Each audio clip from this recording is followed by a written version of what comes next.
Print, email, Facebook, Twitter. More in the Military Wives Choir. Song heals the body and mind as choirs become cool again. There are warm-ups, nasal sounds, then sheet music is passed around, even though many people here can't read it.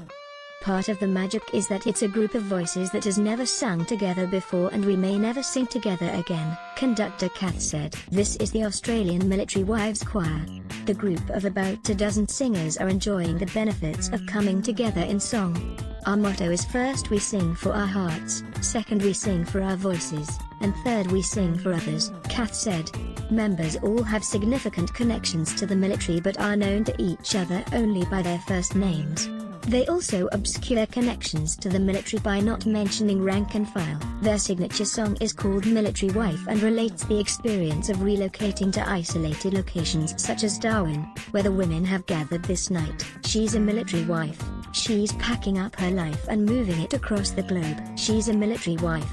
She's keeping love alive through internet and telephone. No breakup music allowed. The idea for the choir came when a friend of Kath, who was also posted to Canberra, was having trouble finding a choir with flexibility, low commitment and no pretenses.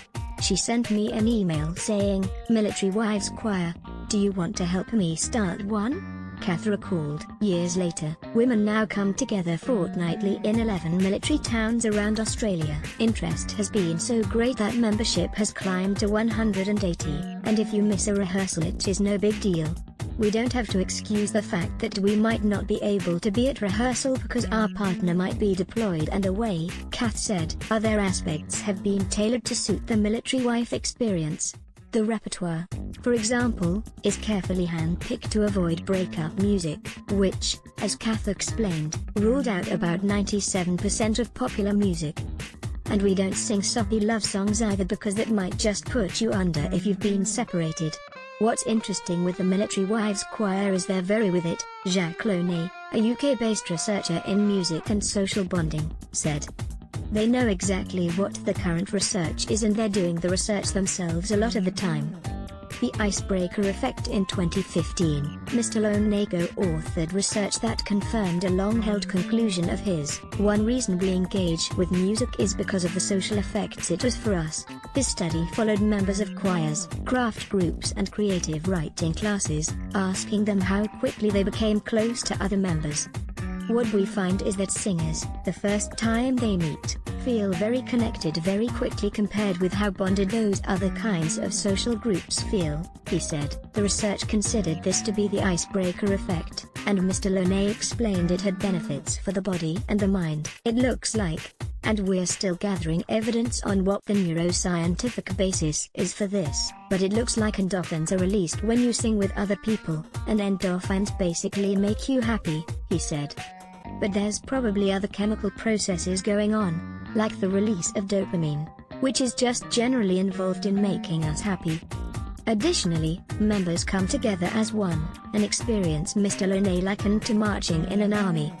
There's something there at a neurochemical level, but also psychologically the experience is you're creating a whole out of a number of separate units. Choirs making a comeback. Choirs are making a comeback, Mr. Launay and Kath both believed, as people realize the benefits of coming together in song, no longer reserved for experienced or even talented singers. Their repertoires have increasingly favored pop music too. That, absolutely, is much more encouraging to bring anyone to a choir rather than a bunch of people who can read music and were trained classically in some way, Mr. Launay said. It definitely feels like choirs are being opened up to a different set of people to those who previously joined them. Kath agreed they were making a comeback. Australians stopped singing in the 50s.